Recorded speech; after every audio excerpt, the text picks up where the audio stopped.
Feel carol के उसके घर में रहने से बिल्कुल भी खुश नहीं होता। रात में कैरोल ऑक्सीजन मास्क लगाकर सोती है क्योंकि कैरोल को स्लीप एपनिया नाम की बीमारी होती है।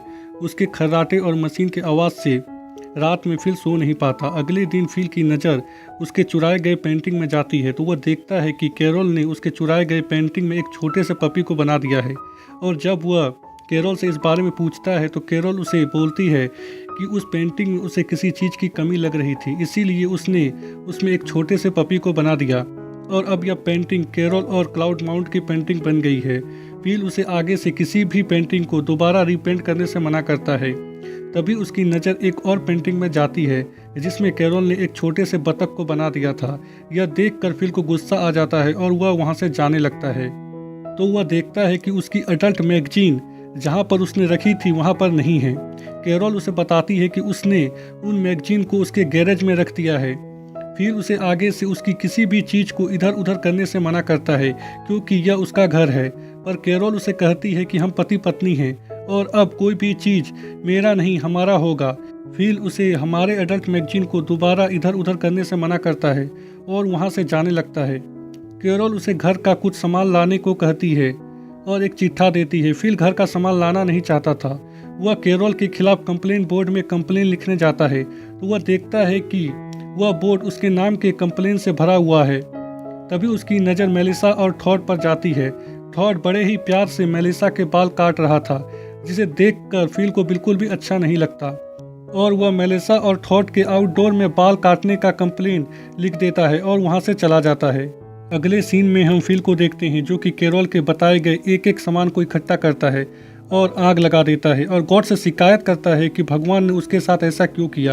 कैरोल को इस दुनिया की आखिरी महिला के रूप में उसके सामने क्यों भेजा जबकि मेलिसा भी थी, और भेजा भी तो मेलिसा के बाद टॉड को क्यों भेजा। तभी वहाँ पर एक कार आती है जिससे दो महिला उतरती है, गेल और एरिका, जो कि अलाइव इन टेक्सास देखकर यहाँ पर आई थी। वह फील को देखकर बहुत ही खुश होती है। फील भी उन्हें देखकर बहुत ही खुश होता है और जब वह फील से पूछती है कि क्या तुम यहाँ पर अकेले रह रहे हो तो फील थोड़ी देर सोचता है और कहता है कि हाँ। वह कैरोल, टॉड और मेलिसा के बारे में उन्हें कुछ भी नहीं बताता। वह लड़कियां फील को अपने साथ अपने घर ले जाती है जहां वह अभी अलाइव इन टेक्सास में आने के बाद रह रही थी। फील उन्हें बताता है कि वह 2 सालों से कितना अकेला था और जब ये लोग बातें कर रहे होते हैं शैंपेन पीते हुए तो एरिका फील को कहती है कि उसे लगा कि यह दुनिया ख़त्म हो जाएगी क्योंकि हम ही दोनों आखिरी महिला बचे थे, और अब यह दुनिया ख़त्म नहीं होगी क्योंकि अब तुम हमारे साथ हो। फील वही सुनना चाहता था जो कि एरिका कह रही थी। तभी एरिका की नज़र फील के अंगूठी में जाती है। फील उन्हें झूठ बोल देता है कि उसकी पत्नी कैरोल मर गई है और वह इस दुनिया में अकेला है। फील जाने लगता है। गेल और एरिका फील को रात के डिनर के लिए इनवाइट करती है।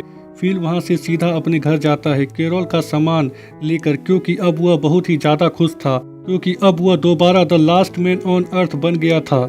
गेल और एरिका के लिए कैरोल भी बहुत ही खुश होती है क्योंकि फिल ने उसके बताए गए एक एक सामान को लेकर आया था। फिल उसे कहता है कि वह आज रात अकेले ही कैंपेनिंग में जा रहा है। कैरोल उसे नहीं रोकती और ना पूछती है कि वह कहाँ जा रहा है।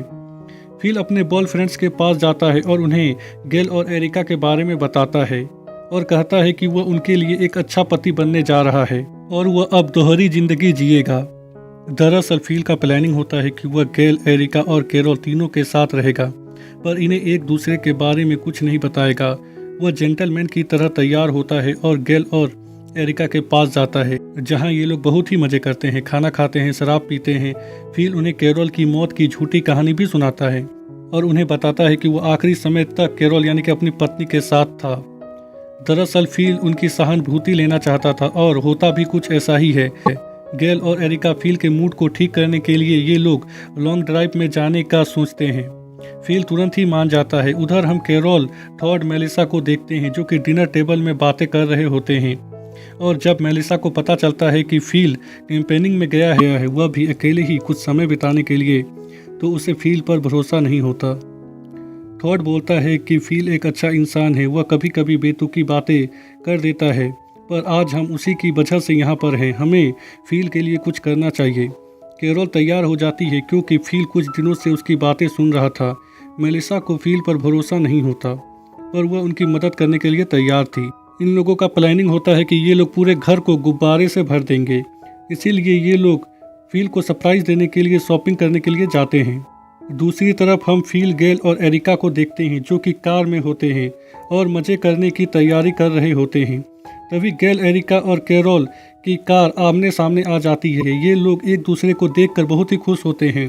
फ़ील कार से नहीं उतरता क्योंकि उसे पता था कि अब उसका भांडा फूटने वाला है और उसकी घनघोर बेइज्जती होने वाली है।